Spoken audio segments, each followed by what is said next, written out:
Hello and welcome to Top of the Ninth. And today we are going to look at top nine catchers of all time ranked by career WAR. Nine is former Cardinals great Ted Simons. An eight-time All-Star, he made his debut for the Cardinals aged 18 in 1968, but sat behind Joe Torre and Tim Carver until he was 20, taking over as full-time catcher for the Cardinals. Settling in the 70s and 80s, which were the golden age for catchers, Simon struck fear into opponents, where from 1975 to 80 he led all of baseball in intentional walks with 112, which is 22 more than second place Dave Winfield.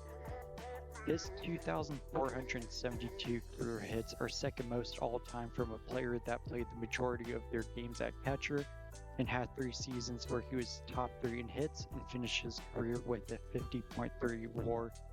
After the 1980 season, after 12 long years with the Cardinals, he was traded to the Milwaukee Brewers along with Hall of Famer Rollie Fingers, who the Cardinals had acquired just 4 days earlier before trading.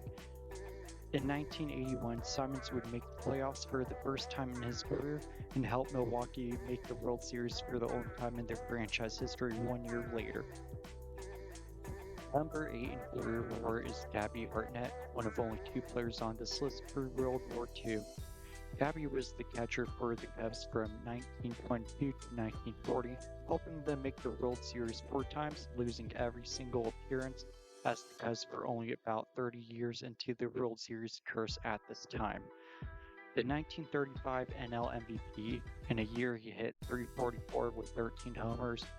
Part of the reason he won the award despite missing about 40 games was he was the best player on the best team, as MVP voting often involved players on winning teams back then. Still a career .297 hitter and 55.4 career WAR, Arnett is still an all-time great, and the Hall of Famer will go down as a top catcher in Cubs history. Well, you didn't need to wait long for the last true World War II player, as number 7 is Bill Dickey. This number is retired by the New York Yankees as he won 8 World Series behind the backstop for them for 1928 to 1946, becoming one of the most winningest players ever.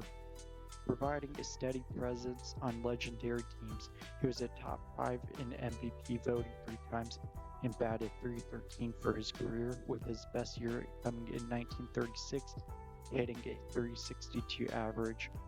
Dickey ended up with a 56.3 career WAR to become the best catcher pre-World War II and go down in Yankees history.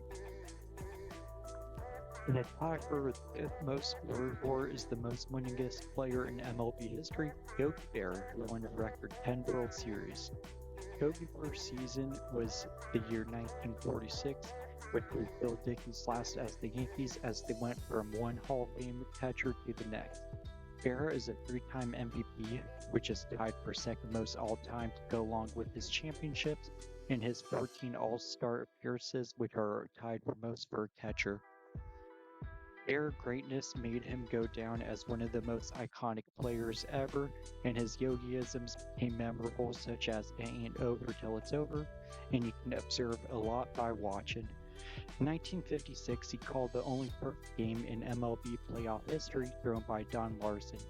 Berra finished his career with 358 homers, a .285 average, and a 59.5 WAR, and went down as one of the greatest Yankees ever.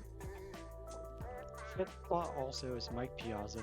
Famously taken in the 62nd round of the MLB draft, no one was given him a chance to make it as a big leaguer until in 1993 he won NL Rookie of the Year and 9th in MVP voting, taking off a further 5 consecutive seasons in top 10 MVP places.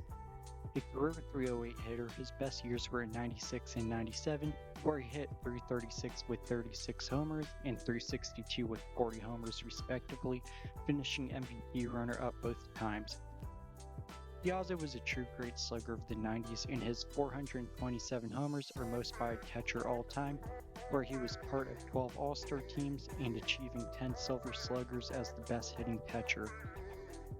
In 2000, he was the best player on the Mets team, leading them to the World Series, losing to the Yankees there. And the next year, he had one of the most iconic homers ever, where he hit a go-ahead homer in the MLB's first game post 9/11. With the same career wins above replacement as Bear with 59.5, they are both tied for fifth place. Fourth best catcher in career WAR with 68.4 is Carlton Fisk. Part of the golden era of catchers in the 70s and 80s, Fisk played the second most games behind the plate than anyone in history. An 11-time All-Star, Fisk is known for his iconic Game 6 homer in the 1975 World Series, where he waved the ball fair to win the Red Sox games and force Game 7. In a long 24-year career, he hit 376 homers, 2,356 hits, had 4 top 10 MVP finishes, and Fisk is a Hall of Famer and 4th in career WAR.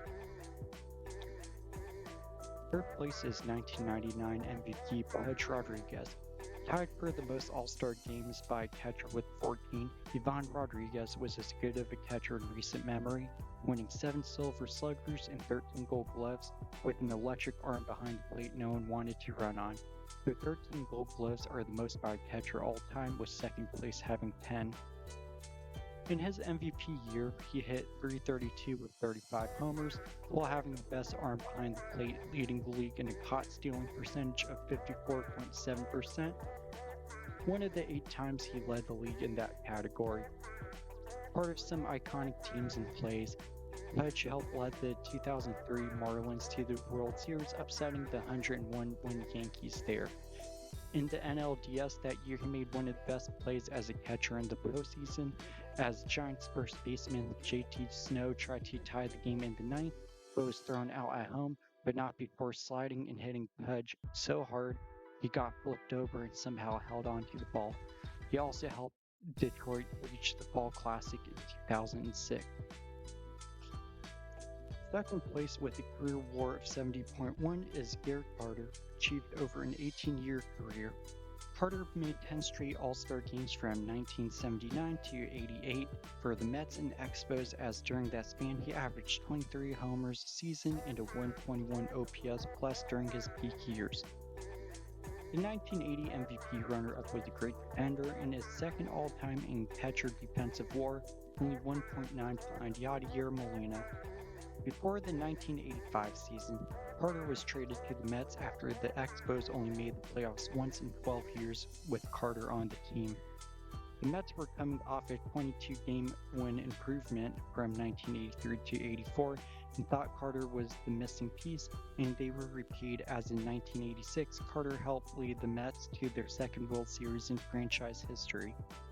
Overall, Carter hit 324 homers, hit over 80 RBIs 8 times, achieved 3 Gold Gloves, 5 Silver Sluggers, and 11 All-Star appearances to go along with that 1986 chip.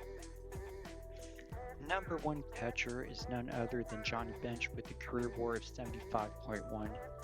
A Cincinnati Red for life, playing all 17 years there, he was the leading man for the Big Red Machine teams that made 4 World Series in the 70s. In the World Series runs, he helped them win 2 back-to-back, beating the Red Sox in 75, and in 1976 he won the World Series MVP, batting .533 with 2 homers and 4-game sweep. Along with his postseason heroics, Bench was just as dominant in the regular season, achieving 8 seasons with a WAR above 5, including 2 MVP years with an 8.6 WAR and a 7.4 WAR. During his 12-year peak from 1968 as a 20-year-old to 1980, Bench averaged 142 games, 27 homers, a .269 average, 96 RBIs, and an OPS plus of 130 per season. In 1970, he became the second youngest MVP ever. As a 20-year-old catcher, he clubbed 45 homers and 148 RBIs to a .293 average with the Gold Gloves for one of the best catching seasons ever. In the 1970s, he was as dominant as any hitter while playing the most physically demanding position, having the second most WAR of anyone that played in the 70s, only behind teammate Joe Morgan. He also led baseball in RBIs during the decade, third in homers, and played winning baseball to go down as one of the game's greats, achieving the most WAR of any catcher ever.